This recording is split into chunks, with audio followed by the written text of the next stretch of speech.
ہم وہی کہیں گے جو ہمارا دین ہم کو بتاتا ہے، عمل کرو تو تمہارا بھلا ہے۔ اللہ رب العالمین والصلاة والسلام علی سید الانبیاء والمرسلین، اما بعد فاعوذ باللہ من الشیطان الرجیم، بسم اللہ الرحمن الرحیم۔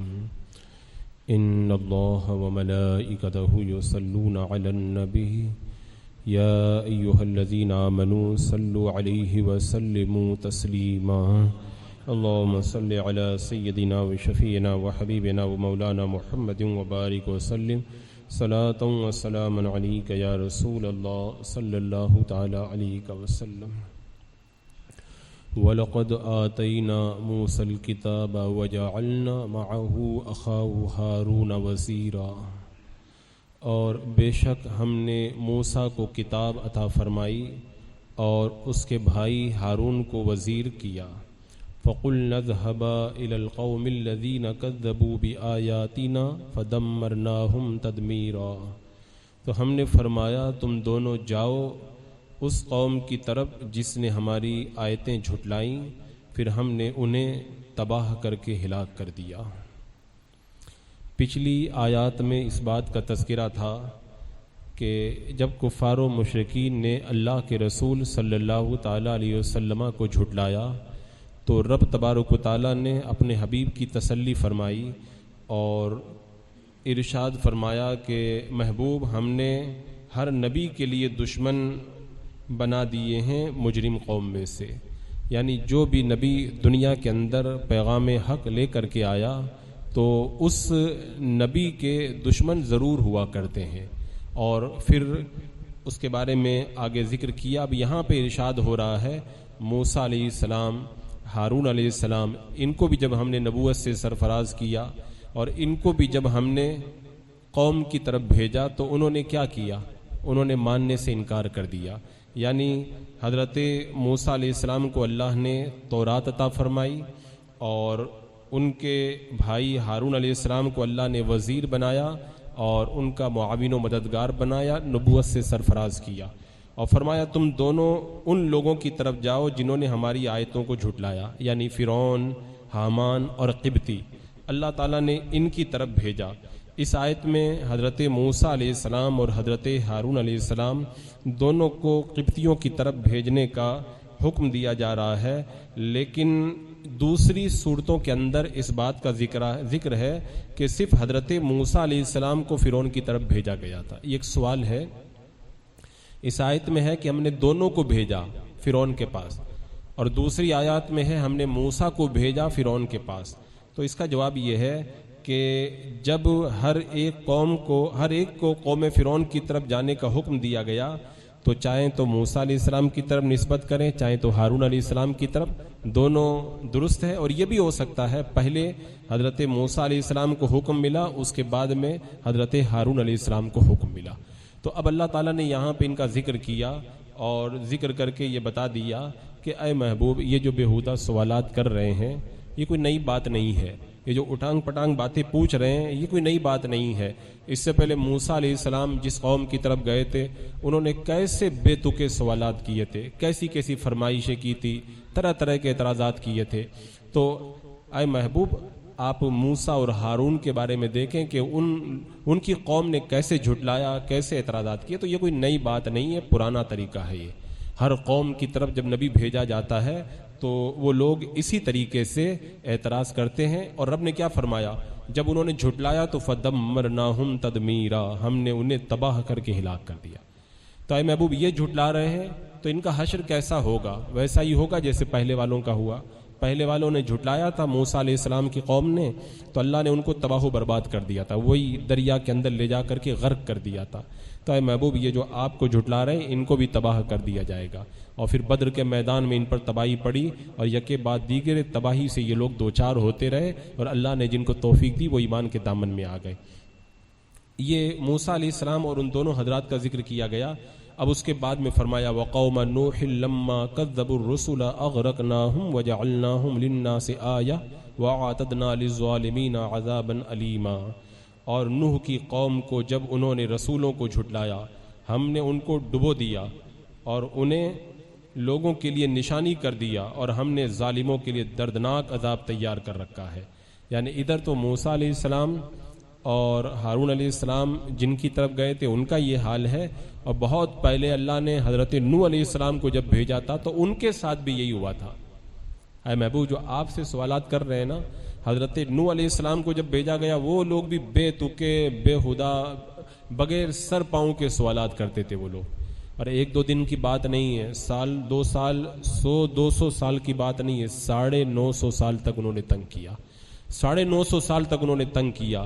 اور پھر آخر میں اللہ تعالیٰ نے کیا کیا, اغرقناہم, اللہ نے سب کو ڈبو دیا, سب کو ڈبو بھی دیا. وجعلناہم للناس آیا, اور انہیں لوگوں کے لیے نشانی بنا دیا کہ آج کے بعد میں اگر کوئی نبی کے خلاف جاتا ہے تو اس نشانی کو یاد کر لے, اللہ تعالیٰ ان کو کیسا دردناک عذاب دیتا. رب نے فرمایا وَأَعْتَدْنَا لِلظَّالِمِينَ عَذَابًا عَلِيًّا, اللہ نے دردناک عذاب ان کے لیے تیار کیا ہے.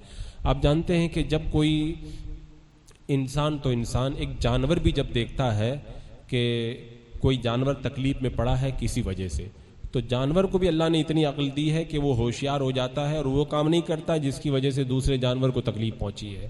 اور انسانوں میں بھی جو ہوشیار ہیں وہ بھی سمجھتے ہیں کہ ایسا کام نہیں کریں گے جس کی وجہ سے دوسرے لوگ برباد ہو رہے, لیکن ان کافروں کے پاس میں اتنی بھی عقل نہیں ہے. پہلے کی قوموں کو بتایا جا رہا ہے, سنایا جا رہا ہے, وہ اسی وجہ سے برباد ہوئے تھے کہ انہوں نے نبیوں کو جھٹلایا, اور یہ لوگ بھی وہی کام کر رہے ہیں جو ان کی تباہی و بربادی کا سبب بنا تھا. تو اللہ تعالیٰ نے اسی نے کہا کہ یہ جانوروں سے بھی زیادہ گئے گزرے, کافر اور مشرک جانوروں سے بھی زیادہ کم عقل اور گئے گزرے ہیں. جانور کو بھی اتنی سمجھ ہوتی ہے اور وہ اپنے بچاؤ کا سامان کرتا ہے, یہ لوگ اتنا بھی نہیں سمجھ پاتے. اور اس کے بعد میں رب نے آگے فرمایا وَعَادًا وَثَمُودَ وَأَصْحَابَ الرَّسِّ وَقُرُونًا بَيْنَ ذَلِكَ كَثِيرًا, اور عاد اور سمود اور کنویں والے کو اور ان کے بیچ میں بہت سی امتوں کو اللہ نے ہلاک کر دیا. یعنی یہ قوم عاد حضرت ہود علیہ السلام کی قوم ہے, اور سمود یہ حضرت صالح علیہ السلام کی قوم ہے. اللہ نے ان دونوں کو بھی ہلاک کر دیا. کب؟ انہوں نے رسولوں کو جھٹلایا. اب آج کل کے جو انسان ہیں ان کی عمریں ہی کیا ہیں. اب آج کل تو بچہ جو ہے وہ جب 12-15 سال کا ہوتا بالغ ہو جاتا ہے اور 60-70 کا ہو کر دنیا سے چلا جاتا ہے. یہ وہ طاقتور قومیں تھی, 100 سال کا بچہ بالغ بھی نہیں ہوتا تھا, ابھی بچہ ہی رہتا, 100 سال کے بعد میں بالغ ہوتا تھا بچہ. اور مرنے کا تو پھر پوچھو ہی مت, کوئی 800 سال کے بعد مرتا تھا, کوئی 1000 سال کے بعد, کوئی 1400 سال کی عمر پاتا تھا. اور زمین پہ لوگ رہتے بھی نہیں تھے. یہ لوگ کہتے تھے ہماری شان کے لائق ہی نہیں زمین پر رہنا. پہاڑوں میں پہاڑ کھود کے گھر بناتے تھے, مضبوط مکان, آندھی اور طوفان وہاں پر جو ہے وہ پھٹک بھی نہیں سکتے, اتنے مضبوط مکان بناتے تھے. رب نے فرمایا اے محبوب, یہ آپ کو جھٹلا رہے ہیں. عاد اور سمود یہ دیگر قوموں کے حالات کو دیکھ کے اتنی بڑی بڑی عمریں والی, اتنی طاقتور جسموں والی, اتنے مضبوط مکانوں والی قوموں کو اللہ نے رسولوں کو جھٹلانے کی وجہ سے ایسا ہلاک اور برباد کر دیا کہ ان کا نام و نشان مٹا کر کے رکھ دیا. تو پھر ان کا کیا بنے گا, ان کا کیا حشر ہونے والا ہے. اور اچھا, یہاں پر جو یہ ذکر کیا گیا کہ قوم نوح نے رسولوں کو جھٹلایا, حضرت نوح علیہ السلام کی قوم نے رسولوں کو تو نہیں جھٹلایا تھا, صرف حضرت نوح علیہ السلام کو جھٹلایا تھا, کیونکہ حضرت نوح علیہ السلام کے زمانے میں آپ کے علاوہ کوئی رسول تھا ہی نہیں. تو اللہ تعالیٰ نے یہ کیوں فرمایا کہ انہوں نے رسولوں کو جھٹلایا؟ اصل میں بات یہ ہے, اگر کوئی بندہ ایک نبی کو جھٹلائے تو وہ سارے نبیوں کو جھٹلانا ہے. جیسے اگر معاذ اللہ کوئی کہتے میں حضرت موسیٰ علیہ السلام کو نہیں مانتا, تو گویا کہ سارے نبیوں کا وہ انکار کر رہا ہے. کیوں؟ سارے نبیوں کی تعلیمات ایک ہے, سارے نبیوں کے جو عقائد اور جو انہوں نے بتائے ہیں, جو تعلیمات عطا فرمائی, وہ سب یکساں ہیں حشر کے بارے میں, توحید کے بارے میں. تو جو ایک نبی کو جھٹلا دے وہ سارے نبیوں کو جھٹلانے والا ہے. یہاں پہ ایک بات یہ ذکر کی گئی, اور کنویں والے کو اللہ نے ہلاک کر دیا.